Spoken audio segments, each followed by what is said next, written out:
हमारे एक टॉपिक खूब ट्रेंडिंग में चल रहा बा कि सुनील सर आप मेरे वीडियो पे कमेंट नहीं किए तो मैं बॉर्डर 2 मूवी देखने नहीं जाऊंगा। आहान सर आप मेरे वीडियो पे कमेंट नहीं किए तो मैं बॉर्डर 2 मूवी नहीं देखने जाऊंगा। मतलब एक देश के ऊपर देशभक्ति फिल्म निकलल बा तो तहन के कमेंट करवा के देखे जाए के बा। और इहे कोनो लव स्टोरी फिल्म लागल रही तो तू लो तो तो कबो ना कहला कि लव स्टोरी फिल्म लागल बा तो ए भाई तो डायरेक्टर से चलो कमेंट करवा दो। ये तो कहियो पोस्ट ना कर लो कि डायरेक्टर साहब आप कमेंट ना करें तो हम मूवी देखे ना जाए। वो भी के हाउसफुल चली जी बोलो पूरा एकदम भर भर के देखे अपना फैमिली के साथ। और एक देश के ऊपर फिल्म निकल बा तो कमेंट करवा के जाए के बा काम मर्दा बा तानी के तो गर्व होकर के चाहिए कि एक देश के ऊपर हमनी के सिपाही के ऊपर जब हमनी के रक्षा करता ओकनी के ऊपर फिल्म निकलता तो चल जाओ देखे तो तानी के कमेंट करवा के देखे जाए के बा।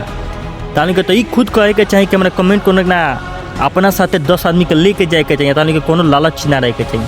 तू लोग ब्लैकमेल करता रह कि कमेंट ना करम तो हम देखे ना जाए तो मत जालो देखे जालो। तू लव स्टोरी फिल्म देख बार उहे देख देश के ऊपर फिल्म आइल बा देश के ऊपर के देखे के बाद तानी के कमेंट चाहिए काम मर्दा। तू लोग नाम हाँ सौ बता रहो हिंदुस्तान में रह के तू लोग ये काम करता रहो। हिंदुस्तान के सच्चा नागरिक बनलो एक देश के ऊपर फिल्म निकल बा तो देखे जा लो। मैं कमेंट करस चाहे ना करस तानी के देखे जाए के चाहिए।